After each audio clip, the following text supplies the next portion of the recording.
Hello student, myself Digant Sakiwala, I am your science sir. Today we will continue chapter number 7, diversity in the living organism. Dear student, today we are going to learn about the classification of kingdom Animalia. So we will start. Animalia, these are organisms which are eukaryotic, multicellular and heterotrophic. Okay, so these are the organisms which are eukaryotic. Well developed organelles are present, eukaryotic. Multicellular, different type of cells are present for different type of function, and heterotrophic, for nutrition they are depend upon the other organism.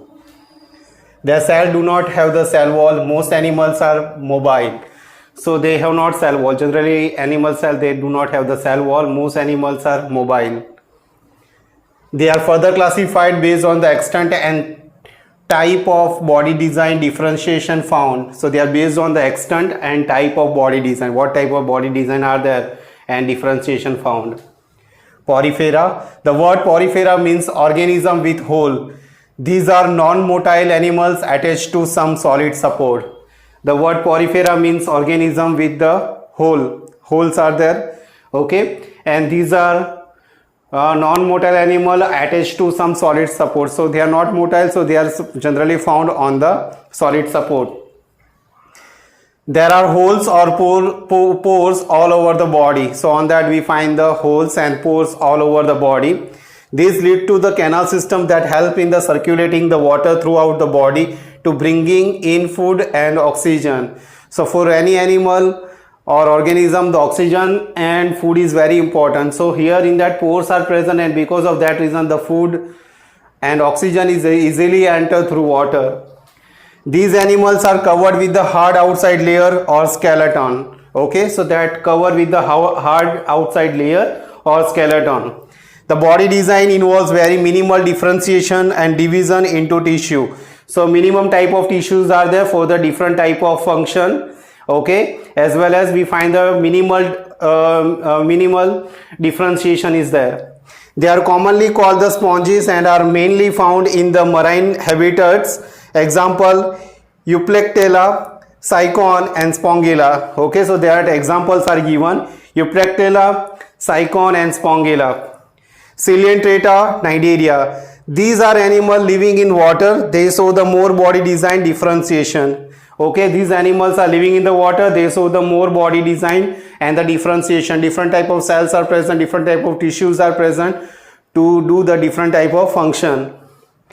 There is a cavity in the body. The body is made up of two layers of cell. One makes up cell on the outside of the body, and other makes the inner lining of the body.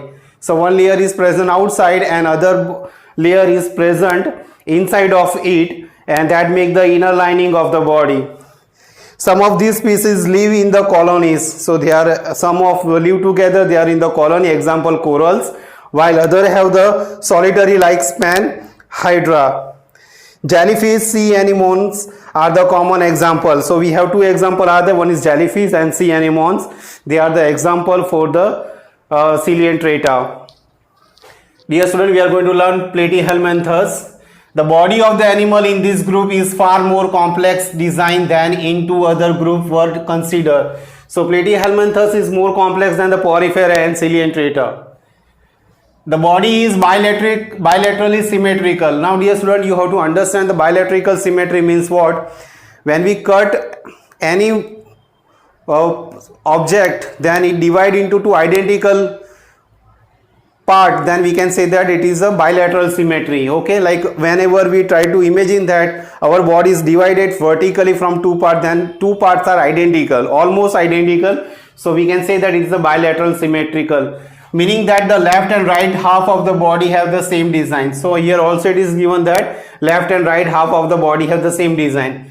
There are three layers of cell from which differentiated can be made, which is why such animals are called the triploblastic. So in the embryonic, three layers are present, and because of that reason they are called the triploblastic. Okay, these allow outside and inside body lining as well as some organs to be made. And because of this triploblastic, it allows outside and inside body living as well as some organs to be made. There is no true internal body cavity or cilium in which the well developed organ can be accommodated. Okay, So in that no true internal body cavity or cilium in which the well developed organs can be accommodated. So well developed organ is not present in the body cavity or cilium. The body is flattened dorsoventrally, meaning from top to down, which is why these animals are called the flatworms. So dorsoventrally means top to down they are flat, and because of that reason they are called the flatworms.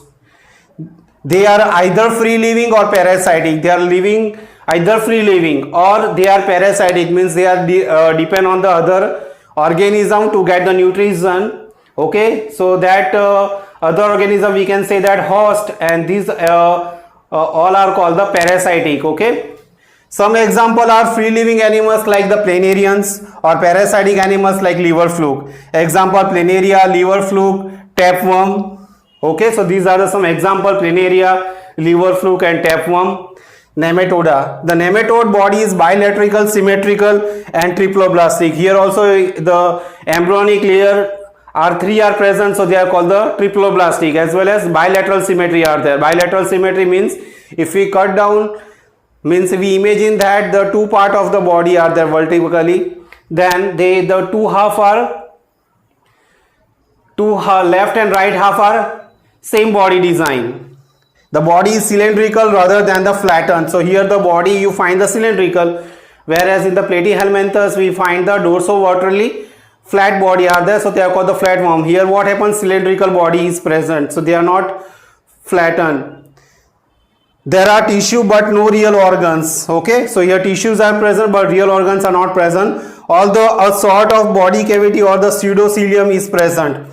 Okay, so we can see that here the short body cavity is present, not long, so we can say that it is somewhat like artificial cilium is present. Okay, short is present, so we can say that artificial type of cilium is present, body cavity is present, short body cavity is present.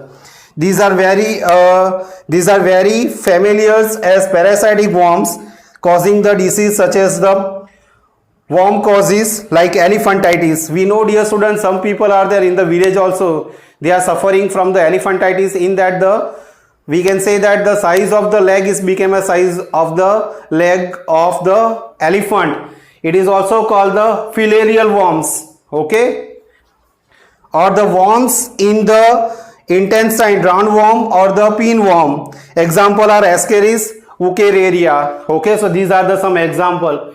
So dear student, chapter number 7, diversity in the living organism, in that so many parts are there. This is only one part we learned today, that is called Porifera, Coelenterata or Cnidaria, Platyhelminthes and Nematoda. Much more classification is also there that we will learn next time.